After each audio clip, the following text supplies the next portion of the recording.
눈칫밥 먹는 아버지의 하루, 그리고 두 번째 인생. 은퇴 후의 첫 아침. 눈을 뜨니 시계는 벌써 9시를 가리키고 있었다. 예전 같으면 벌써 지하철에 몸을 싣고 사람들 틈에 껴서 신문을 펼쳐 들었을 시간이다. 좁은 자리에서 꾸벅꾸벅 졸면서도 그래도 내가 사회의 한 톱니바퀴로 돌아가고 있다는 묘한 뿌듯함이 있었다. 그런데 지금은 침대 옆 탁자에 놓인 안경을 쓰고 멍하니 천장을 바라본다. 아, 오늘도 출근 안 해도 되지. 이게 좋아야 하는데 어쩐지 공허하다. 첫 일주일은 정말 좋았다. 늦잠도 자고 낮잠도 자고 밥 먹고 TV 보고 손주와 놀아주고, 아, 이게 진짜 쉼이구나 감탄하며 살았다. 그런데 2주, 3주가 지나자 마음이 달라졌다. 아니, 내가 너무 노는 거 아닌가?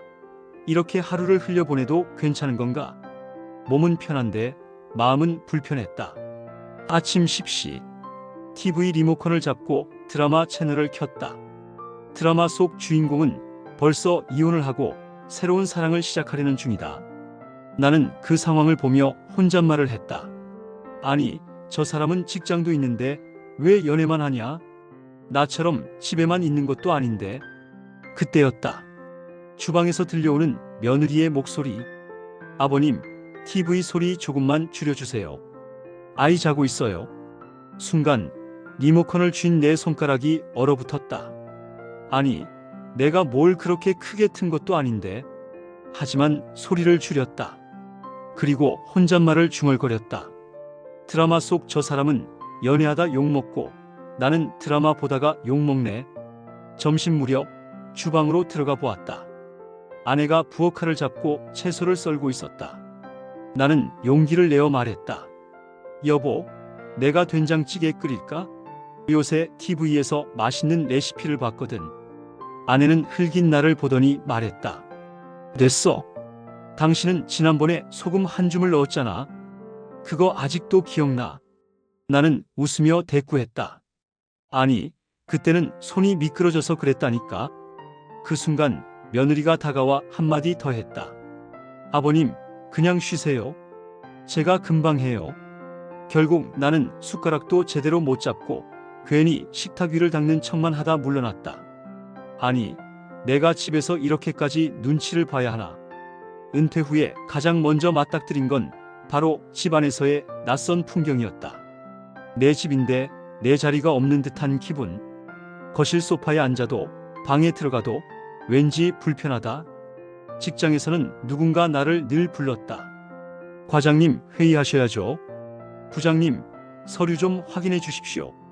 집에서도 아내와 아이들이 아버지라고 불렀다. 하지만 지금은 다르다. 아버님, 그러시면 안 돼요. 여보, 그냥 좀 쉬어. 마치 존재 자체가 거슬리는 듯 느껴질 때도 있다.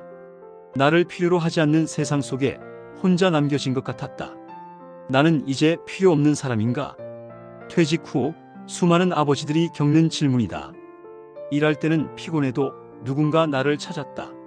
하지만 집에선 내가 무엇을 하든 하지 말라는 말이 돌아온다. 결국 하루 종일 리모컨만 붙잡고 눈치만 보며 살아간다. 어쩌다 대화라도 꺼내면 아버지, 그 얘기 벌써 10번째예요. 아버님, 옛날 이야기 또 시작하셨네. 이런 반응이 돌아온다. 말이 줄어들고 표정이 굳어지고 마음은 점점 쪼그라든다. 그러던 어느 날 우연히 동네 마트 앞 게시판을 보게 되었다. 탁구 동호회 회원 모집이라는 안내문이 붙어 있었다. 처음엔 그냥 지나쳤다. 에이, 내가 탁구를 해본 게 언제라고. 젊은 사람들 앞에서 공이나 놓치고 서 있으면 민망하지.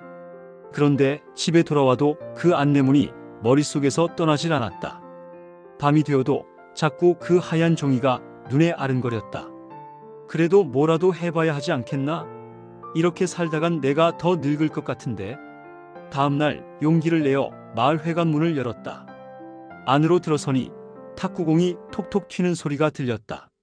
그 소리에 내 마음도 두근거렸다. 마치 오래 잊었던 심장이 다시 뛰기 시작하는 듯했다. 라켓을 잡고 공을 받아쳤다. 그런데 공은 그대로 바닥으로 굴러갔다. 옆에 있던 노인이 웃으며 말했다. 에이, 다 처음엔 그래요. 저도 처음엔 공을 탁구대 아래로만 보냈다니까. 그 말에 나도 웃음이 터졌다. 아, 나만 못하는 게 아니구나. 며칠 뒤 드디어 공이 라켓에 맞아 깔끔하게 탁구대 위로 튀어올랐다. 그 순간 나는 환호성을 지를 뻔했다. 그래, 나도 아직 살아있구나. 그날 이후 나는 탁구 동호회의 단골이 되었다. 라켓을 잡고 땀을 흘리다 보면 집에서의 눈치 보던 내 모습이 까맣게 잊혔다. 누군가는 내게 형님, 오늘은 공이 좋네요. 하고 말을 걸어줬다. 그 말 한마디가 그렇게 고맙고 반가울 줄이야. 집에 돌아와 거울을 보니 얼굴이 달라져 있었다. 주름은 여전한데 표정이 환해져 있었다. 아내가 말했다. 당신 요즘은 참 좋아 보여. 아들도 어느 날 툭 던지듯 말했다. 아버지, 예전보다 건강해 보이세요. 그 짧은 한마디에 가슴이 뭉클해졌다. 아, 내가 다시 가족에게 필요한 사람이 되었구나.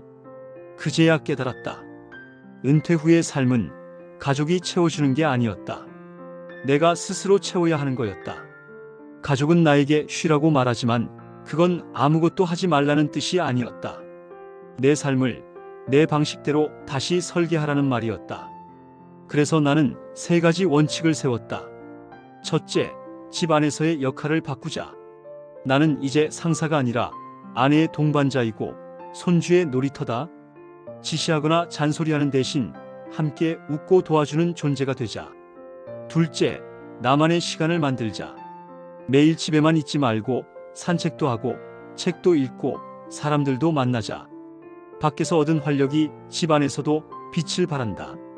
셋째, 새로운 인간관계를 맺자. 일터에서의 인맥은 끝났지만 세상은 여전히 넓다. 동호회, 봉사활동, 취미 모임.